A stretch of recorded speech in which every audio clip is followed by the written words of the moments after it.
Bismillahirrahmanirrahim. Qala al-muallif rahimallahu taala wa nafa'ana bihi fid dharain amin. Ila an qala aswar allati yuzawwiju fiha al-hakim. Ya. Contoh-contoh dari masalah yang hakim menjadi walinya. Dan kemarin sudah dibahas pindah ke ab'ad ya. Sekarang pindah ke hakim. Siapa hakim ini? Menikahkan kondisi-kondisi yang ada di sini disebutkan 20. Tapi kita bahas yang ada aja, yang enggak ada enggak usah kita bahas. Yuzawwijul hakim wa huwa sultan. Hakim di situ adalah sultan. Ya. Au naibuhu atau hak naibnya, berarti siapa naibnya? Wakil daripada sultan itu ya, daripada pemerintah, naibnya. Au wazir min wazir au qadhin, bisa wazir, menteri, qadhi, bisa qadhi, hakim ya. Au mutawallin uqudal ankihah, atau yang melangsungkan, petugas yang menikahkan itu, petugas pernikahan. KUA sekarang ya, petugas dari KUA itu masuk dalam hakim semua ya. Fi ishrina surah nadhamahal imam al-alamah Syekh Abdul Rahman bin Abi Bakar bin Muhammad al-Suyuti thumma syaraha syarhan mufidan. Ini di nadham, kemudian beliau juga yang mensyarahkan daripada nadhamnya. Apa itu ishruna zawaja hakimun adamul wali? Ishruna zawaja hakimun adamal wali. 20 masalah yang hakim menikahkan ketika adamal wali, ketika dia tidak ada wali. Ya. Wal faqdu wal ihram wal adlu safar. Nanti ini dijelaskan satu persatu di sini ya. Anda baca dulu. Habsun tawarin izzatun wa nikahuhu wa tifluhu au hafidun idma qahar wa fatatu mahjurin wa man junnat wala abun wa jaddun lihtiyajin qad dhahar wa imma rasyidatu la waliyalaha wa baitul mali ma' mawqufatin idla dharar ma' muslimatin uliqat au dubirat au kutibat au aulada mimman kafar. Itu kelebihan ya. Ada alati enggak di situ? Hah? Au kana kutibat au kana aulada mimman kafar. Iya, di sini ada alati dicoret. Ingat Habib Zain mencoret ini. Ya. Fasuratul ula, gambaran pertama pindah kepada siapa? Hakim. Al-hakim adamal wali. Yang pertama adalah adamal wali. Kalau enggak ada wali, walinya enggak ada. Ini anak orang ini, perempuan ini memang enggak punya wali, enggak ada bapaknya, enggak ada kakek, enggak ada siapa-siapa. Dari pohon dia. Ya, enggak ada siapa-siapa jadi. Hissan berarti fisik. Fisiknya enggak ada, ya. Hissan. Bi alam yakun laha waliyun aslan. Dia tidak punya wali sama sekali, au syar'an. Ya, atau syar'an. Kalau syar'an itu seperti apa? Ada walinya tapi enggak ada. Bi an yakuna fihi mani'. Walinya ada, tapi ada mani', ada pencegah. Ada yang mencegah dia untuk tidak bisa melangsungkan pernikahan seperti anak kecil. Walinya ada, tapi masih kecil, belum balik. Itu pindah ke hakim. Ya, mani. Min sigharin au majnunin. Ya, anak kecil atau majnun. Walinya ada, gila. Majnun. Ya, au jununin, afwan. Au safah, kemarin sudah dijelaskan. Junun, safah itu satu merek, ya. Au nahwiha. Ya, au nahwiha. Wala waliya ab'ad minhu, kemudian tidak ada wali yang lebih jauh dari dia. Itu. Enggak ada wali sama sekali. Ada walinya, tapi dia gila. Gitu. Safah. Atau walinya apa? Tadi gila atau kurang akalnya. Itu kan kemarin dijelaskan pindah kemana? ke abad kan. Nah sekarang ini nggak ada, wali abadnya juga nggak ada, berarti pindahnya ke hakim. Itu masalah yang pertama ya. Dan ini yang paling sering, ini masalah fikih yang bab ini yang paling sering biasanya, walinya nggak ada, kemana walinya, memang nggak ada. Nah sudah, berarti dia ke hakim ya. Dan itu paling kuat, bukan pada muhakam, kepada hakim ya.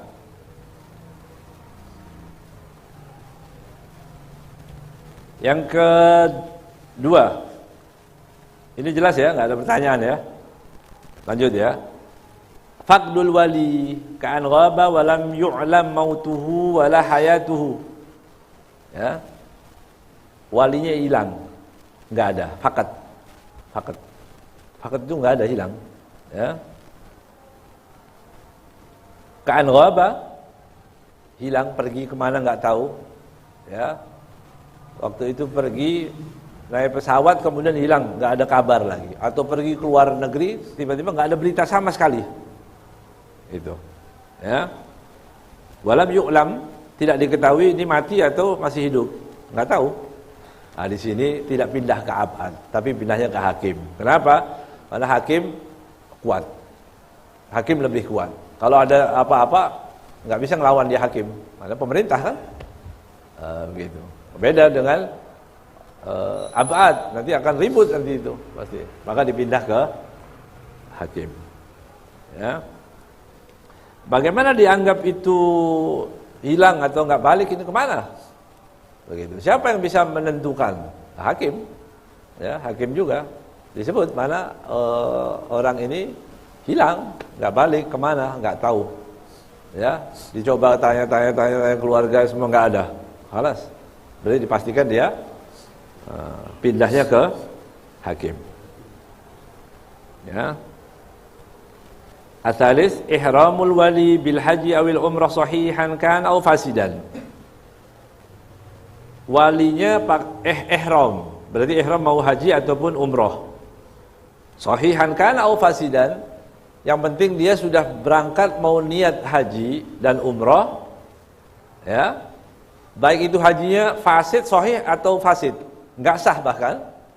Tetap selagi dia muhrim artinya sedang ihram, sedang melaksanakan haji dan umrah, maka dia tidak boleh tidak bisa menikahkan, langsung pindahnya ke hakim, bukan ke abad.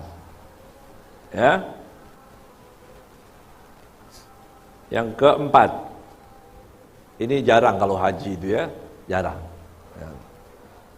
Yang keempat al-adol. Nah, adol ini paling banyak. Ini termasuk adol. Adol itu paling terjadi, yang paling sering di tengah-tengah kita. Gitu ya. Kita kadang-kadang kalau baca fikih itu memang cari yang waqi'i aja gitu ya. Yang ada. Kalau yang enggak ada nanti kita bahas-bahas apa puyeng. Ya, yang ada, yang sering itu apa adol. Apa adol itu? Wahwa haramun, hukumnya adalah haram. Adol itu apa? Wadzalika bi an tad'uwal balighatul aqilatu ya ila kufu'in wa yamtani'ul wali min tazwijiha. Ya, itu an tad'uwal balighah. Seorang yang sudah balik, aqilah, berakal, ya, meminta, mengharapkan daripada walinya, dia mengajak pada walinya, nikahkan saya, gitu. Anak perempuan, baik itu gadis ataupun janda, kemudian dia bilang sama bapaknya, nikahkan saya, atau kepada saudaranya, nikahkan saya dengan ini laki-laki, sholat, bagus, rapi, kufu, gitu ya. Walinya melihat anaknya tadi, dilihat kurang keren, misalnya begitu. Bukan pertimbangan agama, bukan, atau kesolehan, bukan, tapi dilihat enggak. Nah, padahal dia sudah membawa tunangan yang kufu, ya. Wa yamna'ul wali min tazwijiha. Wali bilang enggak mau. Padahal dia enggak punya alasan. Kufu bagus, ya sudah enggak boleh lagi. Wali itu enggak boleh menolak. Nikahkan saja kalau sudah sampai kufu itu ya. Ya. Wa yamna'ul min tazwijiha. Itu ya. Tetapi untuk menjatuhkan, gitu. Kalau wali nggak mau, namanya adl. Adl hukumnya haram. Ya, adl itu hukumnya haram. Kalau wali tadi diperintahkan untuk menikahkan, nggak mau, kan jadinya apa? Adl. Adl ini juga nggak sembarangan. Kenapa walinya nggak mau? Oh, sudah nggak mau, langsung nikahin, nggak boleh. Di sini disebutkan wala budda min thubutihi indal hakim. Untuk menentukan thubut tadi ya, menetapkan bahwa walinya ini adl, itu adalah hakim. Jadi hakim memanggil nanti, panggil bapaknya, mana bapakmu? Ayo nikahkan. Begitu. Dia nggak mau, menolak. Ya. Ketika dia menolak, disuruh lagi 2 kali, ada yang mensyaratkan sampai 3 kali. 3 kali dia nggak mau, baru disebut adl. Nah, kalau adl yang menikahkan nanti hakim, begitu. Ya, jadi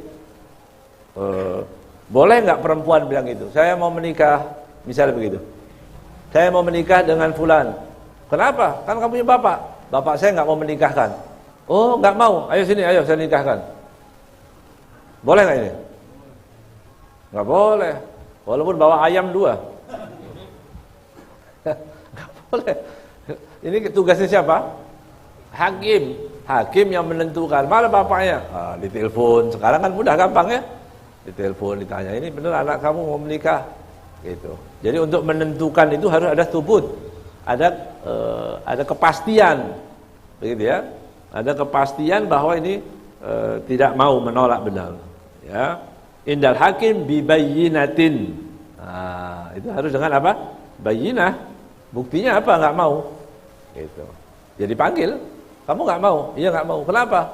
Ini anak sholat, bagus, rapi, ya, kufu, artinya udah, nggak mau juga. Alasannya nggak jelas ini, adol dia, ya adol. Tapi kalau misalnya ini kenapa nggak sholat?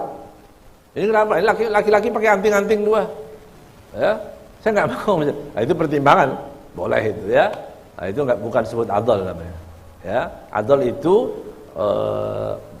diminta untuk menikahkan putri atau semua yang di bawah kewaliannya, bawah wilayahnya, tapi dia menolak, ya, tidak mau. Itu disebut adol. Kalau pertimbangannya belum kerja.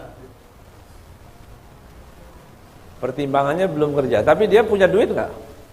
Misalnya dia nggak bekerja, tapi punya duit banyak, kan bisa aja. Nganggur nggak punya duit.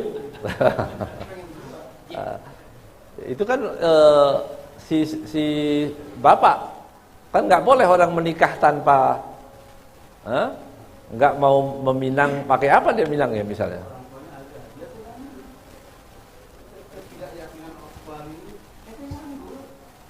Ya, ini.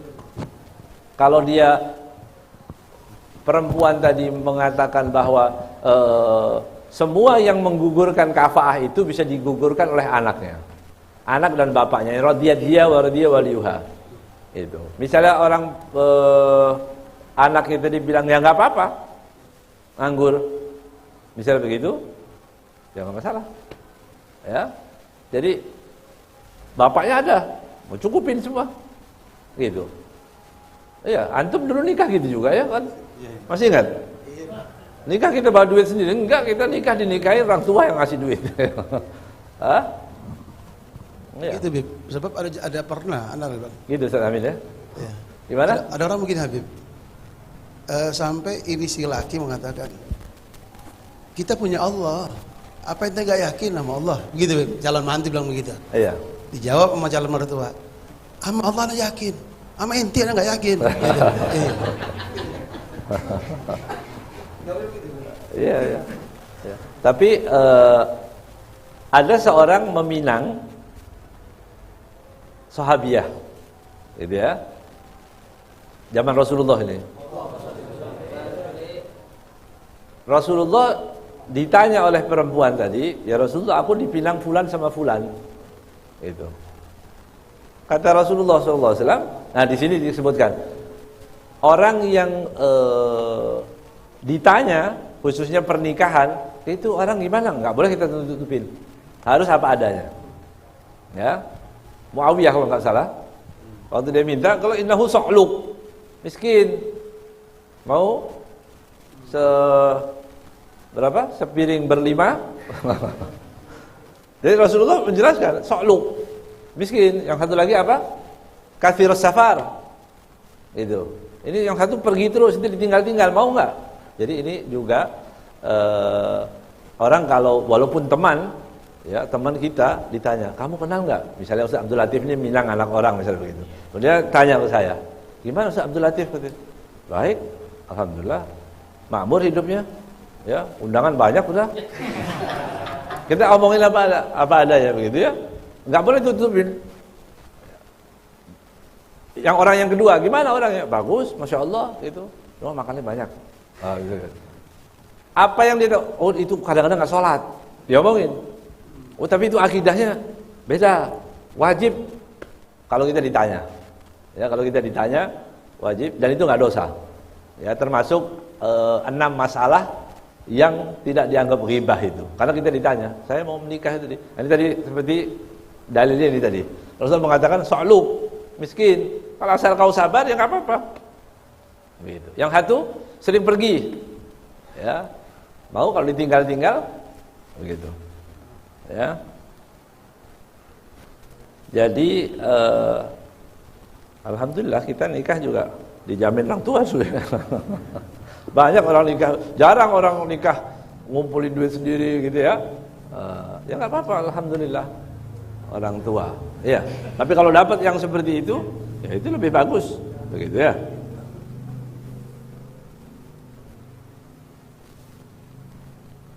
Sampai di mana tadi? Yang ke, ya tadi masih adol itu ya. Jadi adol itu, saya ulang lagi, adol itu hukumnya haram, tapi pertimbangannya tadi tidak disebut adol kalau pertimbangan dini, urusan agama. Kalau urusannya kesolehan, saya minta yang lebih soleh, cari yang alim, ya nggak masalah. Ya, dia bukan termasuk orang yang adol itu tadi. Ya. Ini sholatnya kok modelnya beda, ya. Ini muslim, tapi beda sholatnya. Ya. Ini kakinya 2 meter ke sana. Misalnya gitu. Ini biasanya itu satu paket gitu ya. Yang satu paket yang suka yang gini kadang-kadang suka ngajak ribut terus begitu ya. Oh, semua salah ini hadis dhaif semua dhaif gitu ya. Nah, satu paket ya. Tinggal mau ribut enggak itu. Nah, itu juga pertimbangan ya kan. Coba sholat berjamaah enggak keluar bismillahnya. Nah, itu pertimbangan. Oh, enggak bismillah, madhabnya Maliki. Enggak pakai madhab. Oh, jangan. Enggak pakai madhab. Hah? Itu arti pertimbangan situ boleh. Ya, supaya orang menikah ini kan dicari yang apa? Ada kesamaannya, gitu ya. Ada kesamaan supaya hidupnya lebih harmonis, tentram, kan itu. Ini kemaslahatan pernikahan itu, ya.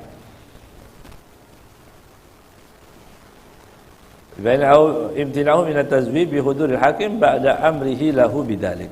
Jadi wajib dipanggil oleh siapa? Hakim untuk menikahkan. Dipanggil sekali, 2 kali, 3 kali nggak mau, udah hakim yang menikahkan. Kurang ajar, saya nggak dihormatin, ya, itu sudah berbuat satu yang dosa, ya, dan hakim dia nggak bisa marah. Hakim yang menentukan hakim, gitu ya. Safarul wali, ya. Safarul wali ila masafati qasrin fa aktar bi khilafi ma idza kana dunaha fala budda min idnihi. Ini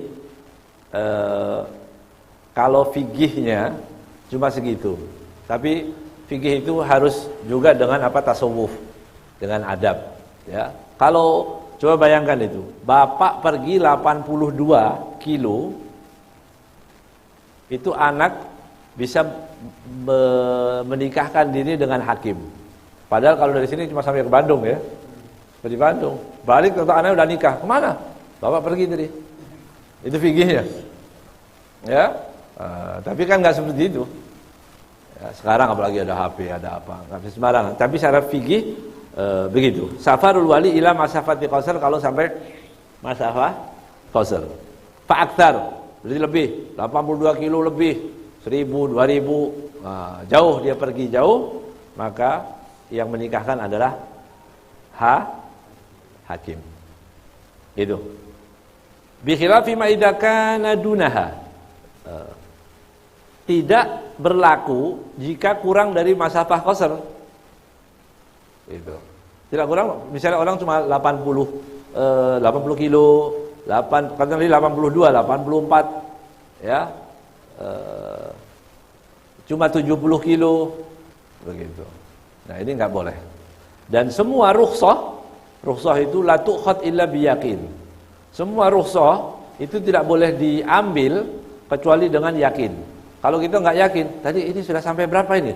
82, 81, masih ragu-ragu, nggak boleh. Sama seperti kita sholat qasar, kita mau pergi gitu juga. Tanya berapa? Ada yang senang kalau ditanya berapa? Oh, udah, ya. Sudah qasar ini.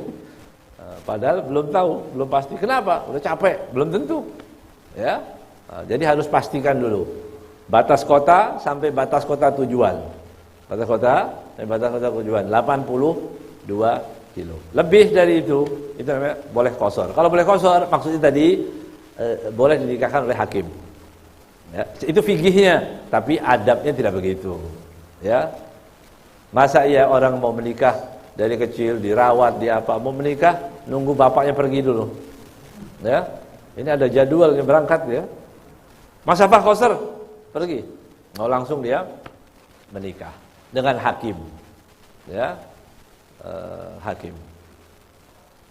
Kalau dia yang pergi sama.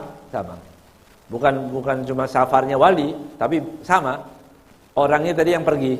Itu. Perempuan misalnya pergi, dia kuliah di mana jauh, ya, nggak di tempatnya, terpisah dari walinya, masafah qasar, dia sama, berarti dia hakim. Gitu. Fikihnya, tapi adabnya harus, ya kan? Ditelepon bapaknya, bapak saya mau menikah, dan itu seharusnya begitu. Ya, jadi belajar fikih itu memang harus ada tasawuf yang benar, tapi ya. Yang sekarang kan banyak nih musim-musim tasawuf aneh-aneh ini ya. Mau ketemu Nabi Khidir di tingkat berapa, ketemu bayar berapa. Ada yang percaya juga. Subhanallah. Ya. Padahal sudah dikasih kebuli tiap akhir bulan, ya. Kok masih percaya sama yang aneh-aneh begini, ya Allah.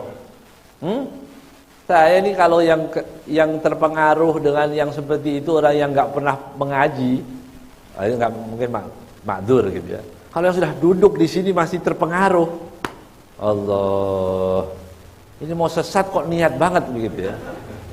Kenapa? Masih terpengaruh dengan pendapat itu. Kan sudah 1000 kali kita bilang syariat harus dengan syariat. Semua tasawuf apa semua harus syariat. Siapa yang meninggalkan syariat tinggalkan. Ya. Kalau ada orang bilang anak ini sudah beda, makomnya sudah beda. Ya, tapi dia meninggalkan syariat, berarti dia tidak benar. Berapa kali anak ngomong itu? Berapa kali? Anak ingatnya 1129 kali. Ya. Tapi kok masih juga ikut kadang-kadang. Ada pendapat ini ikut lagi. Ada yang aneh-aneh ikut lagi. Ketemu Khidir bayar, pakai kafaroh, pakai apa lagi? Percaya. Qutbul Ghaus. Pakai celana pink Qutbul Ghausnya. Ya. Orang meyakini, ya Allah, orang soleh itu kan kelihatan dari tampilan, dari apanya. Apa ini kutub itu berat. Ya. Jadi mudah-mudahan Allah selamatkan kita. Ya. Jadi fikih itu berbarengan dengan tasawuf itu tadi supaya apa? Menjaga kita daripada penyimpangan. Jadi man tafaqqaha wa lam yatasawwaf faqad man tasawwafa man tafaqqaha wa lam tafassak. Jadi fasik dia. Belajar ilmu fikih. Bisa ini? Berarti kalau bapak saya pergi masafah qasar, ngomong-ngomong langsung boleh nikah. Begitu. Ini kan pengkhianatan kepada orang tua, kasihan orang tuanya. Ya. Ini juga harus diperhatikan. Buat orang tua juga memudahkan semestinya pernikahan itu. Sudah ada anaknya mau minta menikah, nikahkan. Ya. supaya lebih mudah, supaya mendapatkan tadi jangan sampai masuk ke dalam yang diharamkan oleh Allah Subhanahu. Wallahu a'lam. Habib, seorang perempuan yang tinggal di luar negeri, punya orang tua di Indonesia, di saat anak perempuan yang di luar negeri ingin melangsungkan pernikahan, sementara ayahnya ada di Indonesia. Ayahnya di Indonesia? Iya. Anaknya? Anaknya di luar negeri sana. Jadi tidak bisa hadir untuk sampai ke sana. Apakah tetap hakim yang menikahkan di sana atau bapaknya mewakilkan seperti itu? Dalam fikihnya seperti itu. Iya. Memang dalam masalah ini ada khilaf. Ya, ada khilaf. Safar itu nanti pindahnya kemana? Dalam mazhab Syafi'i, ya, jelas ke hakim. Tapi di luar mazhab Syafi'i mengatakan ke abad. Ya, berarti ada khilaf di situ. Nah, para ulama mengajarkan, termasuk syarahnya di Habib Zain itu ada di situ, ya, diwakilkan, gitu ya. Hakim mewakilkan kepada kasus yang kalau ada semuanya. Kalau ada semua itu hakim mewakilkan kepada abad. Ya, hakim mewakilkan kepada abad atau abad mewakilkan kepada hakim. Menyerahkan kepada hakim supaya dua-dua yang menikahkan itu, supaya khurujan minal khilaf. Tapi kalau kasus yang tadi yang ditanyakan tadi, nah ini pergi kemana? Orang yang pergi pindah, hakim yang ada di tempat itu lebih tepat. Tapi kalaupun dia mau mewakilkan bagus, ya, supaya dapat dua-duanya. Sekarang Habib Zain termasuk yang membolehkan wakalah itu pakai telepon, selagi tidak ada, selagi diyakini bahwa ini suara walinya, bahwa ini tidak ada tipu-tipu di situ, nah itu diperbolehkan. Karena surat saja boleh, kan boleh itu surat pakai tanda tangan, saya wakilkan pernikahan putri saya pada siapa, itu boleh. Apalagi pakai telepon, apalagi pakai video call, lihat wajahnya, benar nggak ini? Ini anaknya, ciri-cirinya gimana? Bapak ini gimana orangnya? Tanya dulu wajahnya. Kayak apa bapak ini orangnya? Gitu. Dia ceritakan umurnya berapa, gitu. Masuk akal sampai dia meyakini bahwa ini benar suaranya. Boleh. Itu afdal. Iya.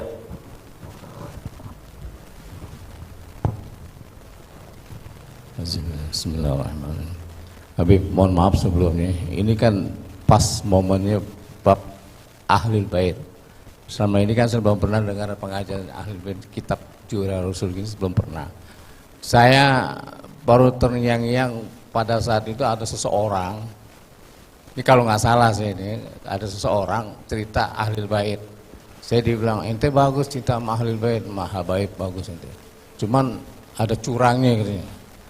Cuman kalau orang mau nikah dengan Sarifah, kalau bukan dari Ahlul Bait nggak boleh. Itu dia ucapan itu kalau nggak salah ya. Saya dari kemarin mau nanya itu, Mas Habib. Berdengang terus di otak, baru sekarang kesempatan saya tanya.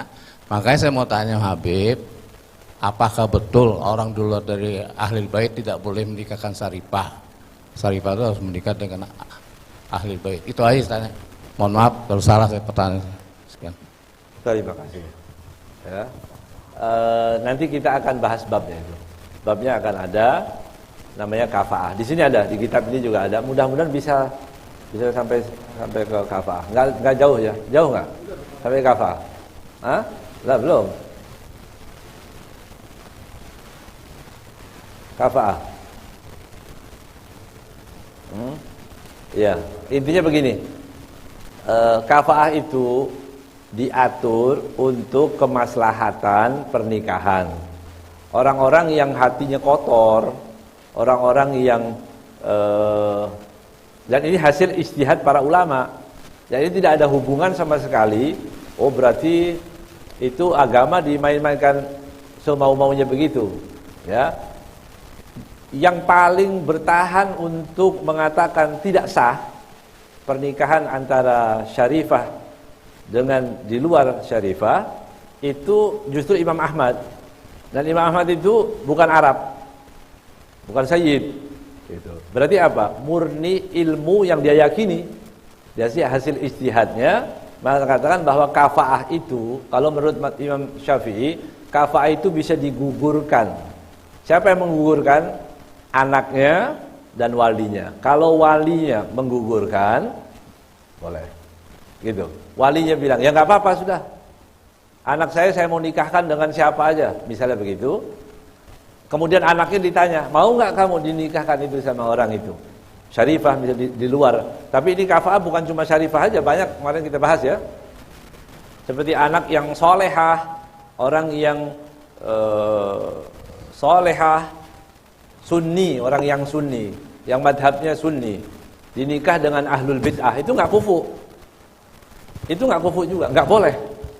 Jadi kalau ditanya boleh nggak? Nggak boleh. Jangankan syarifah. Anak saya aja itu kalau dinikah pada orang yang ahlul bid'ah nggak boleh. Hah? Dan ini bukan kasta. Buktinya kalau bukan kasta bagaimana? Sama. Habib, Sayyid mau menikah, misalnya. Kalau Habibnya yang bagus ya nggak masalah. Misalnya ada Sayyid, tapi akidahnya nyimpang. Akidahnya dia nyimpang. Datnya dia Sayyid. Dia Sayyid, tapi akidahnya menyimpang.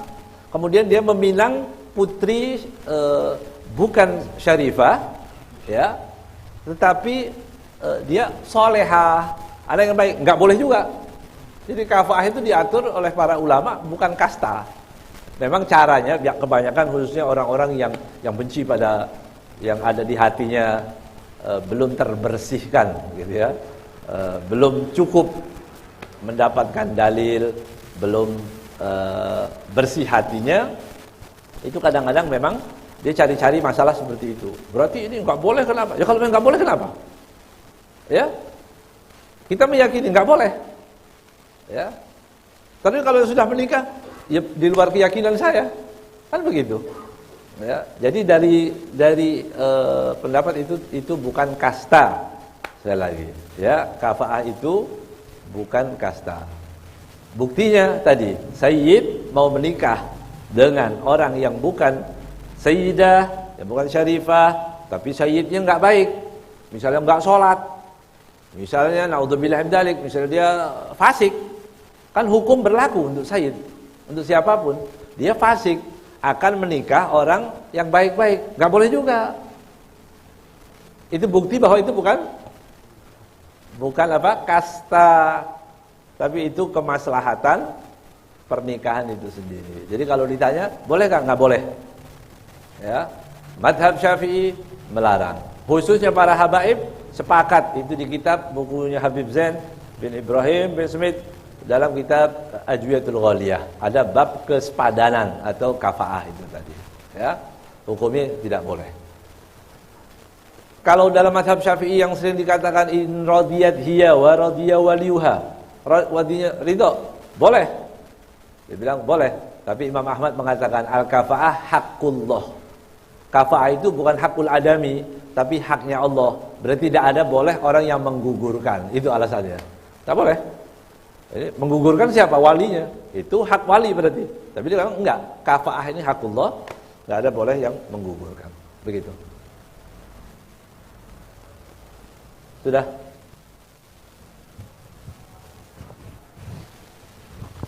يا قريب الفرج سالك تجلي ذي الأكدار يا خفي اللطايف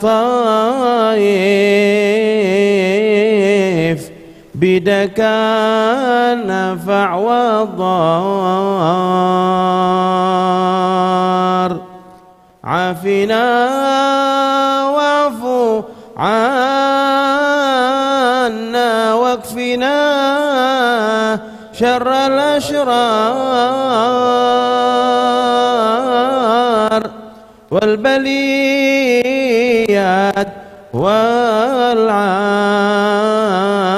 والعاهات والذم والعار واغفر الذنب وارحمنا وعذنا من النار سالك بك يا ربي يا خير غفار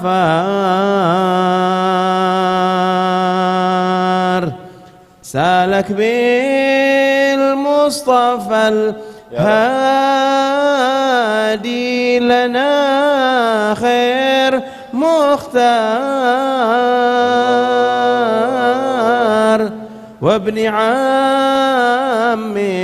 علي الحبرقاي دوم الأبرار وابنة المصطفى زهر البتول أم الأطهار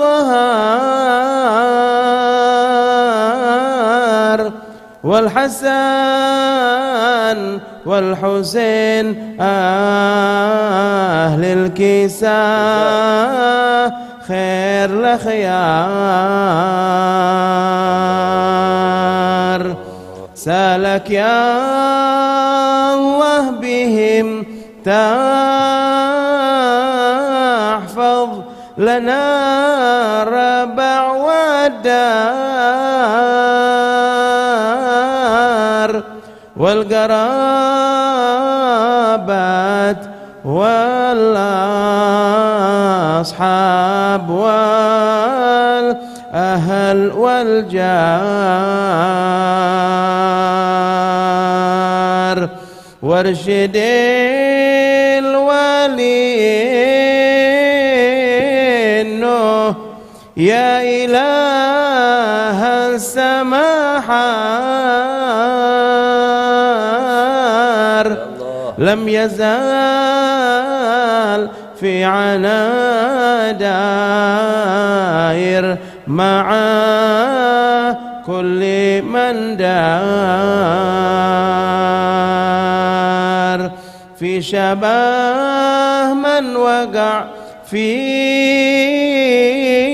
بحر عاجت تيار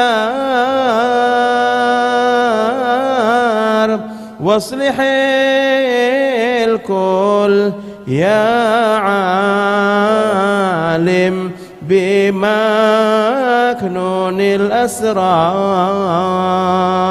الأسرار واختم القول صلى الله على نور الأنوار أحمد المصطفى وآله مصابيح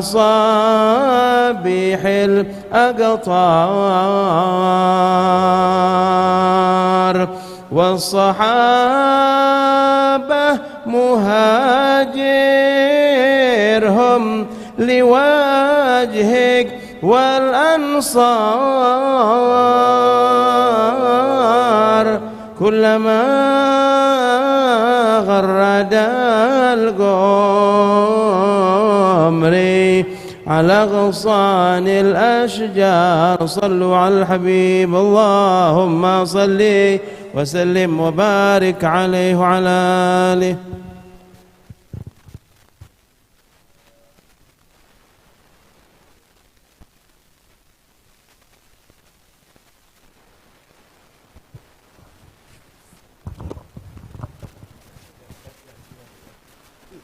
Yang nyoting sana pindah mundur lagi situ. Ada faedah ya. Ada faedah. Jadi kita kan kepingin hati itu bersih ya. Hati bersih supaya menerima kebenaran. Karena kadang-kadang orang menerima kebenaran itu susah. Ya. Coba lihat, pintar, alim, dalilnya banyak. Ada nggak yang benci kepada Ahlul Bait? Banyak, ya, masih banyak. Ya, yang pura-pura nggak tahu ya banyak. Dikasih tahu ini haram, ini nggak boleh, ya nggak bisa nerima juga. Ya.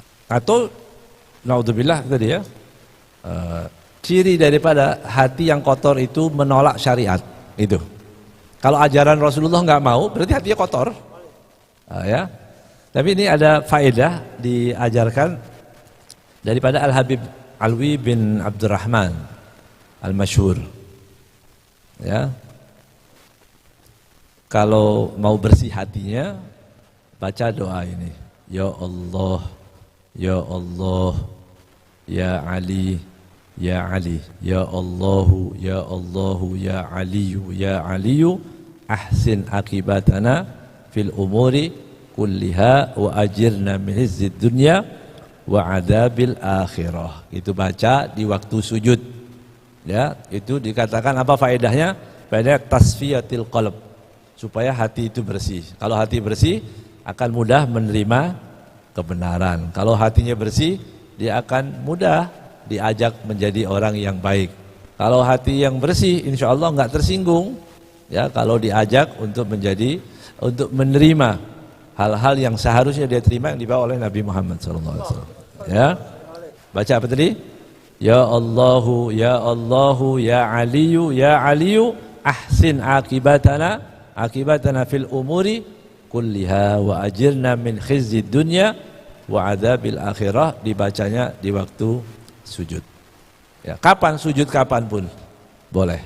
Ya, mau salat sunnah, salat wajib, apa aja kita baca doa itu. Kita sisipkan doa itu supaya hati kita bersih.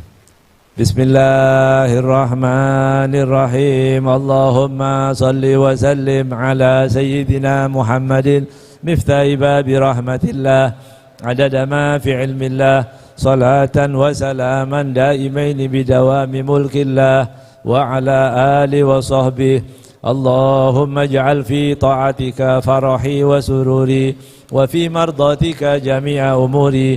Allahumma ya alim bihalati wa muttali' ala sarairi wa niyati igdi jami'a hajati waghfir dunubi wa sayyiati wa tajawaz an khati'ati wa zallati wa taqabbal jami'a hasanati wa samihni fima madha wa ma ya'ti waktubni fi diwani sadati sabila najati fi hayati wa mamati. Allahumma inni tami'un fi ataq raghibun fi ridaq mustaslimun li qadaq faktubni min awliyak wasluk bi sabila hudak wa alhiqni bi asfiyak wa sallallahu ala sayyidina Muhammadin wa ala alihi wa sallam. Alhamdulillahi rabbil alamin.